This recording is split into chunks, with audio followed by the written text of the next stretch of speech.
Hello, everyone. Hey, friends. Welcome back to another episode of Chad Berger's USF Football Chat Show. Tonight, we're going to go live for a special edition. We've got former USF defensive back Tucker Stout here with us. So, welcome, Tucker. It's good to have you on the show. Thank you for having me. I've honestly been really excited since you texted me last week. I've been watching your show and I've been enjoying it. So this is pretty fun. Awesome. So you wrapped up the season this year. This was your senior year. What have you been doing since the season's been over? A whole lot of nothing. It took me about 2 months to get back into like working out, just because it's wear and tear on the body, and I really needed a little bit of a break. And then I worked out with Max Mickey and Trey Pipkins, former USF ballers, and that kicked my butt. They were like, solid still. I mean, Trey's in the NFL, so he's been working out. Max hasn't stopped working out since he's been done, and got in there, and I could barely finish the workout. I don't think I did finish the workout, actually. So, yeah, that's where I've been at. Oh, man. What do you got planned for your near future here? Well, I have a podcast that I'll just throw it out right now. So I'm doing that. Called What the Tuck, and I'm just interviewing different types of people that I think are pretty interesting. It's hard now with this whole isolation because everyone's home, so I'm kind of trying to figure out who's still in Sioux Falls and who I can get on if I need to go virtual like this, which is totally possible. But then hopefully I want to work for Nike, and I'm kind of trying to work my way into that. And if not, then I'll go back to Boise and live with my mom for a little bit and find a job there. Awesome. Yeah. So as you mentioned, the what the tuck, I got to be careful saying that. Yeah. That you got going. You had 2 episodes so far. Pretty good. I've watched parts of them. I haven't been able to dig out enough time to sit down and watch the whole thing from end to end. But you've had some pretty interesting guests on there. Yeah. Are you planning on doing that every Tuesday going forward? Yeah. Okay, so that's available on YouTube? Yeah. I've recorded with 4 or 5 people now, so I have episodes ready to go. I've had 3 former USF players, and then Xavier, who I just put up for tonight's episode, who ran track, but he was very close with most of the football guys. He kind of felt like he was one of ours in the end of it too. So, yeah. Awesome. And you're also there's What the Tuck podcast on Twitter and Instagram as well, right? Yes, that's where you can follow and get all the updates. And then where you can watch it is all YouTube. And I'm working on getting everything to like Spotify and Apple Music and all that stuff, but that's a process in its own. So one day. Yeah. All right. Make sure you guys check that out. That's kind of a cool deal. Support Tucker and his new venture here. All right. So as we start tonight, I kind of asked you a little bit, what do we want to talk about? You obviously have played at USF during some, with some pretty impressive teammates along the way, because you came to USF in what year? 2015. 2015, and you redshirted that year, correct? Yep. And so you basically took part in the 2016, 2017, 2018, and 2019 seasons, and you guys made the playoffs 3 out of those 4 years. In 2016, advanced to the second round, so had some pretty decent success during your career, Tucker. So you've obviously played with some great teammates along the lines. Yes, I have. Some big time ballers. Yeah, so I asked Tucker if you wanted to kind of put together a list of his top 10 teammates that he played with of all time. And so I don't know where you want to start here, Tucker. Do you have an honorable mention, or do you want to just dive right in and just list them off? I will say this was hard. I think everyone that I've played with has been, no matter what, talent-wise or how they impacted me as a player, everyone's been super important to me, and it was very hard to like break it down. So for starters, I excluded the 2015 team because I redshirted and didn't get a chance to truly play with them. And then I excluded anybody that's still on the team because I haven't got to see their finished careers. So that kind of helped me narrow it down, but it was still challenging because I'm friends with so many guys over the last 4 years of playing that it's been hard. But yeah, I got it down to 10. A couple honorable mentions. Just want to say Jeff Harmon, that was a big mentor of mine. Jeff wasn't like, he was not athletically gifted by anybody else's standards, but dude was smart. His IQ was great. Loved Jeff. And then all my guys like Parker, Joe Rodino, Logan Dykstra, Brody Grantham, all the kind of guys that I've been around for the last 5 years, that we've all just kind of blended together really well and had bonds that, chemistry brought much more than just like our talent did on the field. So, but right. So that's not a good sign for a lot of those guys that you just mentioned their names. Yeah. I think my list is fair. I think it's pretty reasonable. I think once you hear the names, it'll, it'll make sense. All right. So give me one of the people on your list. I'll start it off with Stu Vandenhavel. Okay. Stu Falls, to me personally, was the leader of our offense in 2017. He's the reason we stayed in a lot of games. And Stu, as a punter, was great, and then came in as a kicker that year and was incredible. And just fun guy to be around. And I thought he did his job on the special team side of things. Yeah, I enjoyed being around Stu for a lot of years. I don't know. I try to, in pregame warmups and stuff, I try to stay out of you guys' way because I don't want to get run over and crushed. I'm an old man, not quite as athletically gifted as I once was. So one of the first groups that I always go talk to before games is the punters and kickers.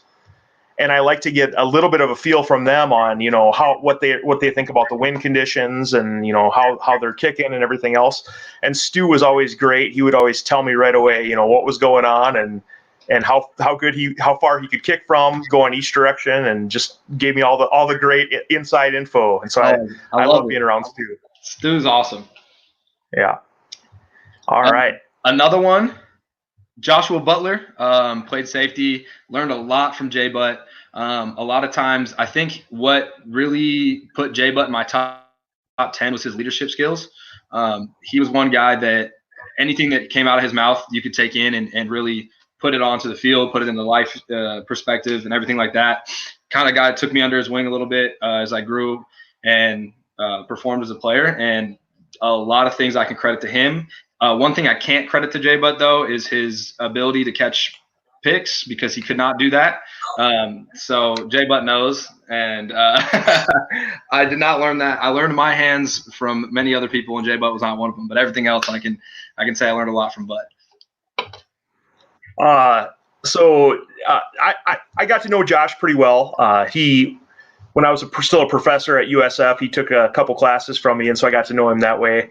But then after I kind of moved out of that career and still was with, following the football team and stuff, it was good to see him kind of evolve. I don't know if you guys ever listen to the radio broadcast afterwards or watch the replays or anything, but Tom and Tim, that my radio partners with the USF radio broadcast, used to always call Josh Butler the smiling assassin, because he always had a smile on his face, but he would just absolutely destroy guys on the field when he was out there. Yeah. Story about Butt, when we played Augie in 2016, and he got kicked out at the end of the game. He should have been kicked out way earlier. He hit Matt Heller on a fade route, and they called the PI on Delvin Batiste, and I grabbed Joe because Joe was ahead of me at the time, and I was like, Joe, you better get ready to go, because we saw the flag come out, and we're like, Butt's out of here. And Coach Dynamic came up to us, and he's like, get ready. And then they called the flag on Delvin, and we're like, we'll take it. But then he ended up getting kicked out later, so we were still ready to roll. But I definitely, I'm happy he didn't get kicked out that early, but he definitely should have. I'll make sure to send him a link to this video, by the way, later on, so that you can watch it. I want Jay Butt to see it. All right, so that's 2 down. Who else you got on your list? Josh Angulo. Okay. One of just a receiver that, as a young guy, I had to try to guard as a scout team guy, and then just a lot of times was impossible to cover.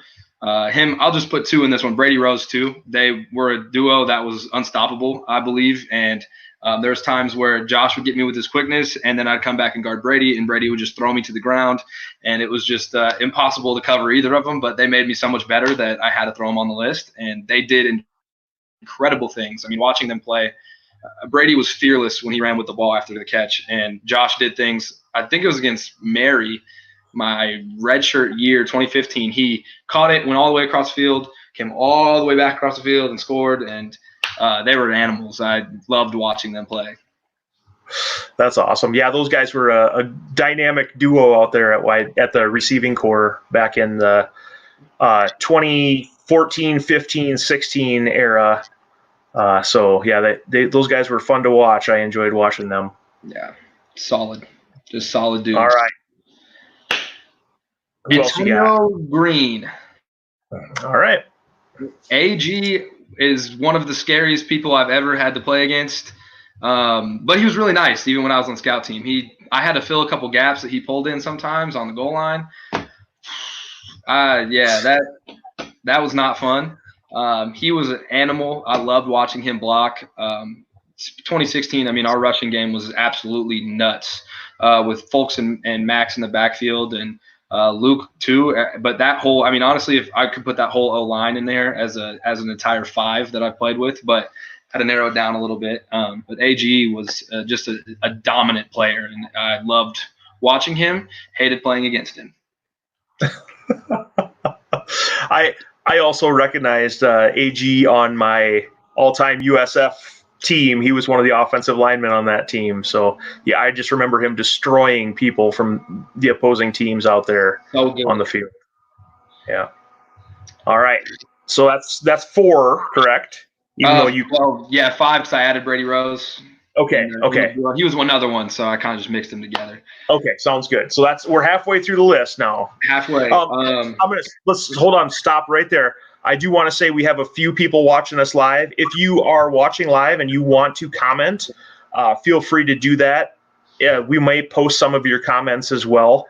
And especially if you have questions for Tucker or you want to talk about anyone that you like on the list, you don't like on the list, or whatever else you guys want to discuss, go ahead and put that in the comments over on the side. All right. So sorry for cutting you off there, Tucker. Let's get back to your list. Another one is Mr. Caden Walters. I believe that Caden was a huge important factor for our team. I think that in 2017, if Caden would have been our quarterback then, I think we could have went a little bit deeper in the playoffs. At that point, Commerce was so good in 2017 that don't know if we could have got past them, but I think that Caden would have gave us a better chance. And just to see Caden come into the Concordia game junior year and turn that whole game around and lead our team to victory with that last-second throw to Clint was nuts. And then just this whole year he played, I mean, he's just a true competitor, and it was awesome to have that on the team. A lot of times it kind of didn't help us so much, but in the end he still played his game, and he did so many great things this year and last year. It was hard not to put him on this list.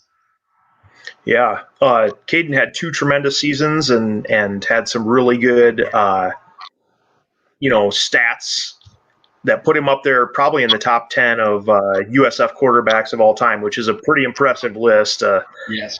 I don't know if you've watched any of the other shows that I've done, but going through stats and everything else, there's been a lot of great guys to play, and being on that list is pretty impressive. Yeah. We had a question here: is this the top 10 list of who Tucker played with? And so yeah, this is Tucker's top 10 list of basically guys, his teammates, his best teammates from. I probably worded that incorrectly. The teammates that were the best football players that he played with during his time at USF, and we're not including guys who are current players, and not including guys who only played in that 2015 season that he redshirted. So, yeah. Next up, these last 3 I think will be on anybody's top 10, I think, anytime. We'll start it off with Luke Papillion. He was a freak athlete. The dude was fearless when he ran the ball, and which is a quarterback is incredible.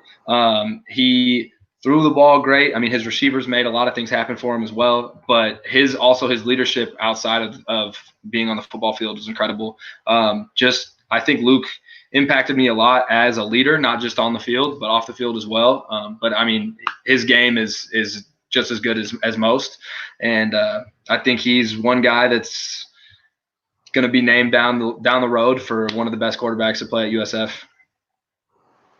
Yeah, anytime a guy has over 12,000 combined passing and rushing yards, that's a pretty decent deal. So having over 9,000 passing yards and over 3,000 rushing yards, pretty decent guy. One season, he actually had 17 touchdowns rushing, which is for a quarterback, that's just insane. It's nuts.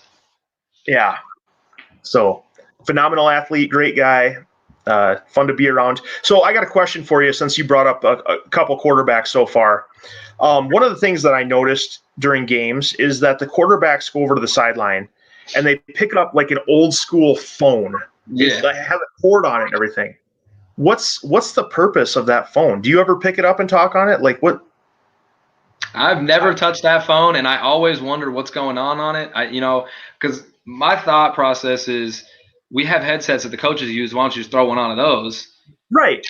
But I don't know if it's just like an aesthetic feel for them to just feel like it's cool to use an old phone, but I've never touched it. Every time I see, when I saw Luke go over and pick it up or Caden or, whoever, they go pick up the phone and I'm like, what year is this? Like 1993? What are we doing here? Absolutely. But anyway, sorry. That's totally not about what, your teammates or anything, but that's just something that I notice on the sideline at games. No, yeah, that's okay. It's a reasonable question because I've wondered too. Maybe we can get the coaching staff to give us an answer on that one. Yeah, why we use an old school phone instead of a headset for the quarterback. But all right, so move on. You got two players left here. Okay, so actually, I guess I might have miscounted, but I have 3 left on my list. Okay. So I might have miscounted, but Max Mickey. Okay. Dude is impossible to tackle. I will say that I never missed an open field tackle on him, though, and he knows that because he's told me. So eat it, Max. But hopefully he's watching. I told him to tune in. Max was just incredible player. If he didn't break his leg in 2017, I don't know if he would have. I don't know what dude was a freak. I mean, he even came in our game against Midwestern, and his leg still wasn't ready and scored a touchdown, and that just proved right there. Like Max's ability was insane. Some of the things I saw him do on the field, I don't understand how he stayed up after getting hit.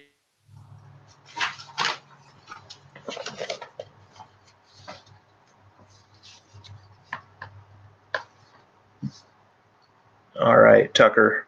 I think I lost you for a second here, bud.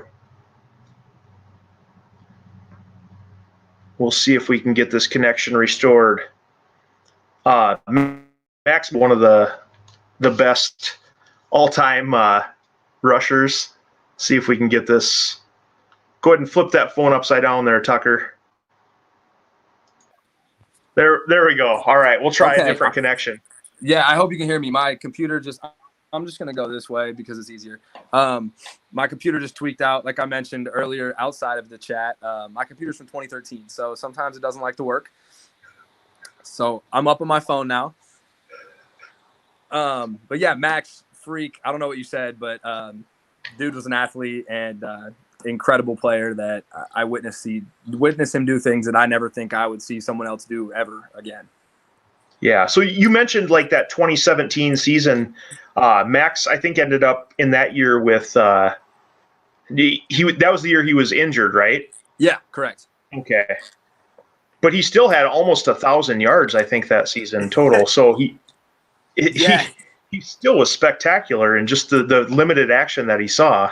Well, and it was nuts because we played Duluth that first game. That was back when we had the 4 North games, and then the rest of the season was South games. And he broke his leg in practice preparing for Winona, which was our first game against the South. In that Duluth game, he had 150-plus yards. And then we played did we play Mary? I think we went up to Mary, and he had an incredible game there. played Northern at home, and then played Crookston. And all 4 of those games were absolutely insane. Or maybe did we play SMSU too, and then he broke his leg? I don't remember. But he was just destroying guys all season, and then was hoping to come back for Upper Iowa, because I remember being in Upper Iowa, and he was prepping in the gym, and I was very optimistic, but then he wasn't able to play, and we kind of barely squeaked out that Upper Iowa win. 19-7. Yeah, thanks to a Kyle Campiotti pick 6. And but Max was a complete animal, and I wish I could have seen what he would have done for the rest of the year if he wouldn't have broke that leg. Yeah, I agree. All right, so you said now you have 2 left? Yes, I do. Okay. Dennis Gardeck, he played here for 1 year, but his stats speak for themselves to why he is on this list, and he's in the NFL, so that also speaks for itself as well. The minute I knew Dennis was going to be an animal, we were in the summer and we were doing med ball races, and Max was the fastest guy, and Max, like we just talked about Max, and Dennis beat him in a med ball race for like 40 yards and back, and that was the minute I was like, well, this guy is going to be an absolute animal for this team. And then he went out and had 5 sacks against Duluth, and we never looked back after that. So you don't have to give any inside info or anything, but I've heard stories that Dennis was actually kind of injured later on in the season and played through some injuries at the end of that 2017 season. I want to say it was SMSU week. So yeah, I don't know what week it was. All the games get so combobbled up here, but it was SMSU, and Brody ended up playing a lot that game in Dennis's spot, and probably dropped a pick because it's Brody. Did actually against SMSU. Yeah. So it was, Brody played fantastic in place of Dennis. No one is going to be Dennis, but Brody did exactly what he was supposed to do and did his job well. And Dennis was able to grind through the season with, I want to say it was a little bit of a knee injury, nothing too major. But yeah, he played very well through that.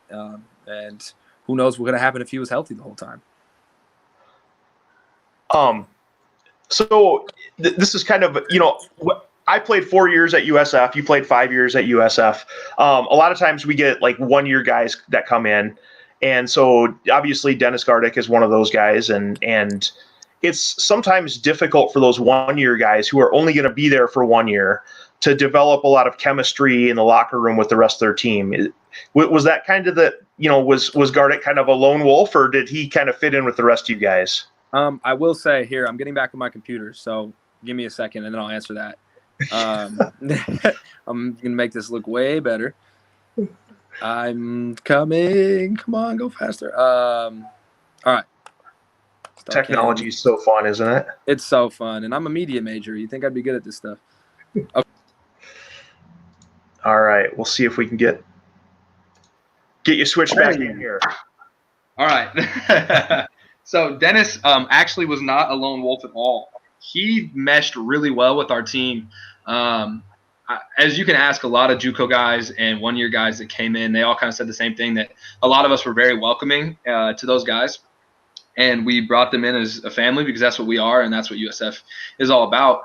And Dennis just fit in like he'd been there for 4 years. Him and Allende Warren came together, and Allende, same way. He popped in and did his thing for the team. And they both they wanted to be a part of a winning culture coming from West Virginia State with other coaches. And they just blended in very well. And I think that is a lot of the reason why our defense was the way it was that year. We just had a really good chemistry that they just seemed to slide into very easy. Right. Yeah. It's always kind of impressive the way that works out. And I'm just in awe sometimes of how much of a family the Cougar football unit seems to be, and welcoming guys in, and obviously you kind of had that this guy can ball moment in the summer, and so that's pretty fun. Yeah, I remember the first time he came to USF on a visit. It was spring ball, and that dude was so big at the time. I mean, he's huge now still, but I was like, is this guy like is he coming here or is he a recruit? I didn't understand what was going on. And then I found out he was a grad transfer, and then I found out why he was who he was. So and where he ended up. Yeah. Exactly. All right. So number one, your final player, we'll say. You didn't rank them in order. I apologize. I mean, honestly, he's going to be the number one and final player regardless. Trey Pipkins, 3rd round draft pick, freak show tackle. One of my best friends here, so I'm a little biased, but Trey overall is such a good dude, which is awesome. He wasn't like a vocal leader. Trey was actually really always calm and mellow before games, and we seemed to laugh a lot. So hopefully I don't ruin any of your tricks here, Trey, and spread anything about you. But you can see it. He's in the NFL as a tackle, started 2 games this year in the NFL, and in his time at USF, I believe only gave up 1 sack, if I'm correct, or 2 maybe. And he was just athletic, and I don't think I saw anybody ever get by him in practice. I attempted once and ended up on the ground. And then we were doing a field goal block, and I was just giving him like a quick little move, and I felt a punch in my chest that brought me back. And yeah, I gave up going and tried doing anything against Trey. But Trey was a freak and still is, and hope he keeps excelling in the NFL. Yeah, I agree. I think it's been fun to watch Trey throughout the years. He's so quiet on the sidelines. It's hard. I mean, he's a giant, obviously, but you don't really notice him just because he's not yelling and screaming and, a loud guy. Yeah. And so it's kind of interesting getting to know Trey a little bit. I remember one of the times I tried to bring him up for the post-game interview after the game, and I walked up to him, and I was a little bit intimidated right away because of how big he is, how massive he is. And then I just said, "Hey, Trey, Chad Berger," whatever, and he knew exactly who I was and what I was doing, and he's like, "Yeah, I'll go with you, no problem." So it was just funny, but he's just the nicest guy, and I don't think I ever heard him yell at anybody. But the biggest thing you get from Trey is like, "Come on, y'all," and that's it. That's all that ever said. It was just, but everyone knew Trey was about his business and he was going to get the job done and he was going to be quiet. But he was just super nice and cool dude. Yeah, that's awesome. All right, so that's your list. I don't see a lot of debate going on over here on the live on the chat. So we'll see, what kind of stuff rolls in. I will say, Tucker, after the first few of these that I've done, there's not a whole lot of chatter during the broadcast, but after I end, my phone has been just blowing up with people, agreeing or disagreeing with the lists. So I really appreciate you coming on. I do want to finish up here talking about football moms a little bit. So absolutely. Shout out to my mom, Jen Stout. Yeah, I've been able to meet your mom a few times at tailgate parties and other things, before games, road games, things like that. And she just is the nicest person, and she's very active on Twitter and just, loves all your football stuff on Twitter. So, go ahead and tell us kind of a little bit about your mom and how she got involved in your football career and what she's meant. Well, she just commented and said hi. So hi, Mom. My mom actually taught me everything I know. Surprisingly, we grew up together, just me and her. I'm a single mom and I'm only child, so we became this really close relationship, more like brother and sister than it is mom and son. But she taught me all my tackling skills as a kid. She wanted me to play basketball probably more than football when I was growing up, but I quit doing that and just followed football, and she's been there for me ever since. Sometimes I get tired of all of her posting for me, but then I think about that not everybody can have that, so I have to take it for granted and enjoy it. And especially now that I'm done with football, I probably won't get it as often, but she still figures out ways to post about me and say I love 36, even though someone's going to take that number over and, won't be me anymore. She's funny. Her favorite player, honestly, that I've ever played with, and probably more favorite than me, is Max Mickey. She would talk about Max more than she talked about me during the 2016-2017 seasons.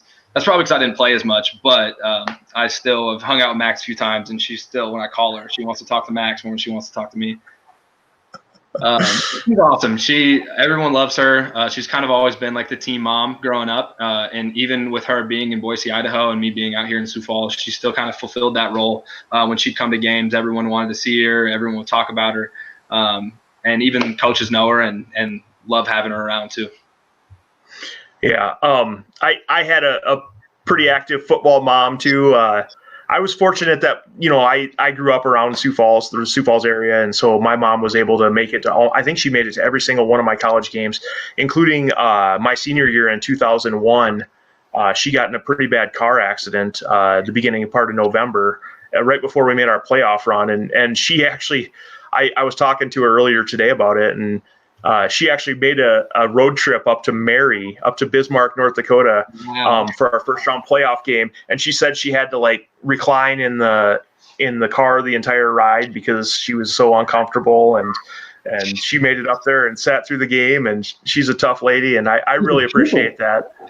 Yeah. So football moms are pretty awesome. At the time they do some embarrassing things. I used to be the short snapper for field goal and PAT, and every time that we'd kick one, I'd run over to the sideline and I would hear her from the stands yelling, "Good job, snapper!" And I'm like, at the time, I'm just like, oh man, But looking back on it, it's kind of a cool deal. So I really appreciated having my mom around, and I know that at the time it's embarrassing, but hey, take it for what it is. It's pretty cool to have your parents around. Yeah, absolutely. I don't know if you've got any embarrassing stories you want to tell. Oh, I got to think if I can think of anything embarrassing. I mean, she's always embarrassing me, so pretty much anything she does on Twitter is always embarrassing. But I think it's kind of cool, but I don't know. It's cool, but it's sometimes it's her hashtags. I think that's what does it. I'm a football mom. I love 36. Hashtag Tucker's my son. Both last names are Stout, so everyone gets that. So she just loves to make sure everybody knows for more. But she's hilarious. I'm trying to think if I can think of anything truly embarrassing. Oh, I mean, every time. Okay, so I've had a couple concussions over my career. One that put me out, sadly, in the playoff game against Mines. But every time she has to have our trainer's number. So when we had Sam as our trainer, she had Sam's number. So if I ever went down, she would text Sam and be like, "What's going on?" And Sam would have to text her back. Then she got Eric's number, and I did the Augie game at Augie 2 seasons ago when we beat them 51-13. Go Cougar. I had to go get an IV because I was dehydrated, and that was the 1 week I had a hamstring injury, so I went to the training room. Everyone that knows me, I don't go to the training room because I think it's kind of superstitious for me. So I went to the hashtag problem. I went to the training room that week. I hydrated as much as I could. I drank Pedialyte. I was on top of things. And then for some reason, first half of the Augie game, we play 42 plays on defense, and I am gassed. Cramp up, double cramp in the legs. So I'm getting an IV. And in that time, we decided to go on a 9-minute drive on offense. And so then by the time I came back to the game, I didn't have to play anymore because we were up by 40. But she came down to the emergency truck and was checking up on me, talking to Eric, making fun of me, all that.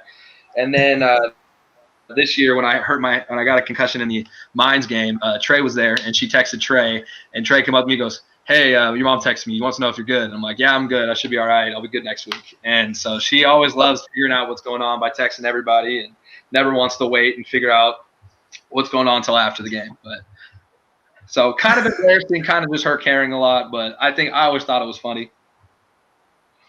Yeah. Hey, be proud of that. She's a proud mom. You can be a proud son too. Absolutely. All right. One question that came in here from Matt said, now that you're no longer playing, do players read the message board for motivation and bulletin board material? I think probably some guys do. But I think a lot of times guys are always like, I don't care what the outside has to say. It's just us. type thing. But in the end, everyone notices what everyone's saying and certain things like that.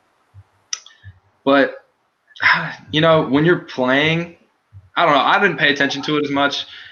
I'm a very relaxed player when it comes to things. I don't like to yell. I don't like to take anything into account. I just go out there, play my game, and try to be positive for everybody else in the field and be a leader for the young guys. But I think guys did, but they would never admit it. I feel like they definitely did, but they're always we don't care what the outside says. It's about us and us only. What matters in this locker room, which is absolute truth. But I definitely think some guys definitely checked it out here and then. Whit obviously writes for the d2football.com forum or website, and so he's a columnist for them, and so he'll probably make sure to post that up there that some players may look at this. I looked at it a few times, but it was always just score predictions and stuff, and it was usually us losing, and I'm like, wait, what are you even talking about? But now it doesn't matter, so I'm washed now, and that's all that's important. Oh, you're a legend now. So, well, Tucker, I really appreciate you coming on and joining me tonight. It's been a pleasure talking with you. For those of you, go ahead. No, I said thank you for having me. It's been awesome. I've been waiting for this moment. I've been very excited, and it's been building up for the last week. Yeah, I'm hoping to get you and some of your teammates back on here again in the future. So we'll set that up later on. But it's been a pleasure.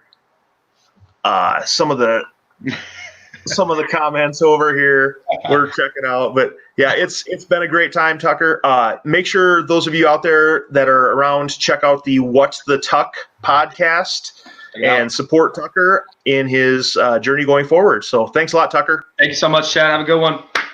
All right.